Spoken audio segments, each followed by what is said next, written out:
ரொம்ப ரொம்ப ருசியான எண்ணெய் கத்திரிக்காய் இவ்வளவு டேஸ்ட்டாக ஈஸியான பக்குவத்தில் யாருமே சொல்லியிருக்க மாட்டாங்க. வாங்க சிம்பிளான மெத்தடில் செய்யலாம். 50 கிராம் அளவுக்கு நான் வந்து வேர்க்கடலை சேர்த்துக்கிட்டேன்.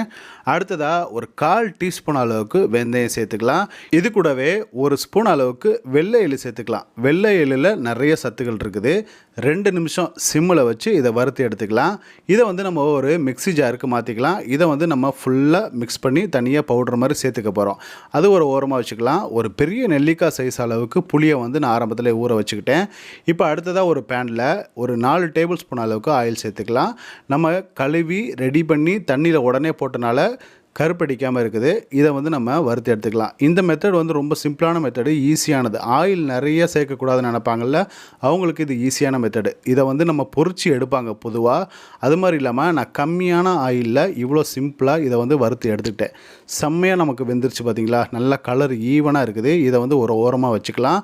ஆயில் ரொம்ப கம்மியாக தான் யூஸ் பண்ணுவோம். பேர் தான் எண்ணெய் கத்திரிக்காய், ஆனால் அதே டேஸ்ட்டு செம்மையாக இருக்கும் இந்த மெத்தடு. இப்போ நம்ம அதே பேனில் வந்துட்டு கொஞ்சம் ஒரு 4 டேபிள் ஸ்பூன் அளவுக்கு ஆயில் சேர்த்துக்கிட்டு கடுகு சேர்த்துக்கலாம். கடுகு வந்து நான் 1 ஸ்பூன் அளவுக்கு சேர்த்துருக்கேன். இது கூடவே 1 ஸ்பூன் அளவுக்கு ஜீரகம் சேர்த்துக்கலாம். இந்த மெத்தடை நீங்கள் கண்டிப்பாக ட்ரை பண்ணுங்கள். இதை வந்து லைட்டாக நம்ம வறுத்து எடுத்துக்கலாம். இது கூடவே மிளகு ஒரு 20லேருந்து 25 மிளகு சேர்த்துக்கலாம். நல்லா காரமாக இருக்கும். இதில் நம்ம வந்து பச்சை மிளகா சேர்க்க போகிறது கிடையாது. அடுத்ததாக ஒரு பெரிய சைஸு பெரிய வெங்காயத்தை வந்து கட் பண்ணி வச்சுருக்கேன். இதை வந்து நம்ம லைட்டாக கோல்டன் ப்ரௌனாக வர்ற அளவுக்கு நம்ம வறுத்து எடுத்துக்கலாம். அடுப்பை வந்து சிம்மில் வச்சுக்கோங்க. நான் இரும்பு கடாயில் பண்ணுறதுனால ஆரம்பத்துலேருந்து கடைசி வரைக்கும் சிம்மில் வச்சே பண்ண போகிறேன். 1 ஸ்பூன் அளவுக்கு இஞ்சி பூண்டு விழுது, கொஞ்சோன்னு 1 கொப்பு அளவுக்கு கருவேப்பிலை சேர்த்துட்டு இதையும் நம்ம கலந்து விட்டுக்கலாம். அடுத்ததாக 1 ஸ்பூன் அளவுக்கு மிளகாய்த்தூள், 1.5 ஸ்பூன் அளவுக்கு மல்லி மசாலா. உங்கள்கிட்ட கரம் மசாலா இருந்துச்சுன்னா கூட சேர்த்துக்கோங்க. மல்லி மசாலா வேணாம் அப்படின்னா இதே நம்ம ட்ரையாக வந்து சும்மா அப்படியே கலந்து விட்டுக்கலாம். அடுத்ததாக 1/4 டீஸ்பூன் அளவுக்கு மஞ்சள் தூள் சேர்த்துக்கிட்டு அதையும் நல்லா கலந்து விட்டுக்கலாம். அடுத்ததாக ஒரு பெரிய சைஸ் அளவுக்கு தக்காளியை வந்து நான் சின்ன சின்னதாக கட் பண்ணியிருக்கேன். சில பேர் வந்து தக்காளி இதில் சேர்க்க மாட்டாங்க. ஆனால் தக்காளி சேர்க்காம எண்ணெய் கத்திரிக்காய் செய்கிறதே வேஸ்ட்டு. ஒரு நல்ல டெக்ஸ்சர் கிடைக்காது, டேஸ்ட்டு வந்து மிஸ் ஆகும். அடுத்ததாக நம்ம ரெடி பண்ணி வச்சுருக்க கத்திரிக்காய் வந்து இதில் சேர்த்துக்கலாம். கத்திரிக்காய் சேர்த்த உடனேயே நம்ம வந்து ரெடி பண்ணி வச்சுருக்க புளியை வந்து சேர்த்துக்கலாம். புளியை சேர்க்காமல் சில பேர் சரிக்கு சமமாக லெமன் சேர்ப்பாங்க. ஐயோ, டேஸ்ட் நல்லாவே இருக்காது. இந்த மெத்தடு தான் பெஸ்ட்டு. புளி சேர்க்காமல் எண்ணெய் கத்திரிக்காய் செய்கிறதே வேஸ்ட்டுங்க. இனிப்பு, புளிப்பு, காரம் எல்லாம் சேரணும் இதில்.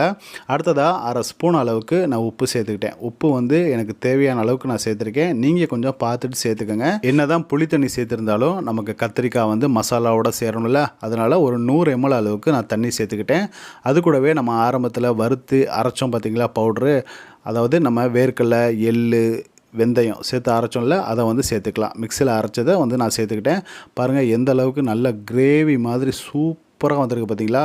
இன்னும் கொஞ்சம் வந்து நம்ம தண்ணி ஊற்றி இதை வேக வைக்கணும். ஒரு 2 நிமிஷம் மூடி போட்டு வேக வச்சுக்கலாம். பாருங்கள், இப்போ நான் மூடி போட்டு மூடிட்டேன். இப்போ நம்ம மூடியை திறந்தாச்சு. பாருங்கள் எந்த அளவுக்கு எண்ணெய் தனியாக பிரிஞ்சு வந்துருச்சுன்னு. டேஸ்ட்டு சும்மா அல்டிமேட்டாக இருக்குங்க.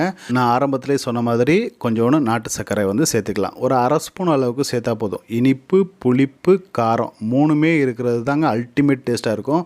சேர்த்துட்டு நல்லா மிக்ஸ் பண்ணி விட்ருங்க. எந்த அளவுக்கு இந்த இடத்துல கத்திரிக்காய் உடையாமல் நீங்கள் மசாலாவை, அந்த கிரேவியை வந்து நீங்கள் மிக்ஸ் பண்ணிடுறீங்களோ அந்த அளவுக்கு டேஸ்ட் கிடைக்கும். பாருங்கள் ஈவனாக ஒரே மாதிரி வெந்திருக்கும்.